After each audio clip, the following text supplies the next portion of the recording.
সাবেক প্রধানমন্ত্রী শেখ হাসিনার বেসরকারি শিল্প ও বিনিয়োগ উপদেষ্টা সালমান এফ রহমানের বিরুদ্ধে দুর্নীতির অভিযোগ অনুসন্ধানের সিদ্ধান্ত নিয়েছে দুর্নীতি দমন কমিশন দুদক। এছাড়াও সাবেক বন ও পরিবেশ মন্ত্রী মোহাম্মদ শাহাবুদ্দিন এবং সাবেক এমপি নুরুন্নবী চৌধুরী শাওনের দুর্নীতির অভিযোগও খতিয়ে দেখার সিদ্ধান্ত নিয়েছে সংস্থাটি। অন্যদিকে ওয়াসার সদ্য বিদায়ী এমডি তাকসিমে খান ও ঢাকা মহানগর পুলিশের সাবেক গোয়েন্দা প্রধান হারুনুর রশিদ এবং তার স্ত্রীর বিরুদ্ধেও আদালতের মাধ্যমে দেশ ত্যাগের নিষেধাজ্ঞা দিয়েছে দুদক।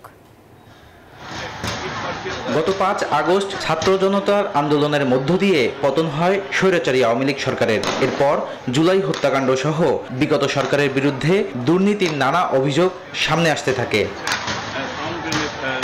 বৃহস্পতিবার সাবেক প্রধানমন্ত্রী শেখ হাসিনার বেসরকারি শিল্প ও বিনিয়োগ উপদেষ্টা ও বেক্সিমকো গ্রুপের কর্ণধার সালমান এফ রহমানের বিরুদ্ধে দুর্নীতির অভিযোগ অনুসন্ধানের সিদ্ধান্ত নিয়েছে বলে জানায় দুদক সচিব। তার বিরুদ্ধে ক্ষমতার অপব্যবহার করে অবৈধ সম্পদ অর্জন, ঋণ খেলাপি, অর্থ পাচার, শেয়ার বাজার কেলেঙ্কারি সহ অসংখ্য অভিযোগ রয়েছে। ইস্পাহানি পার্বণ, চিনি গুঁড়া চাল, অনন্য ঘ্রাণে, উৎসবে, আয়োজনে। এ সকল দুর্নীতি প্রাপ্তির উপর ভিত্তি করে দুর্নীতি দমন কমিশন কর্তৃক বিষয়টি প্রকাশ্যে অনুসন্ধানের সিদ্ধান্ত দেওয়া হয়েছে।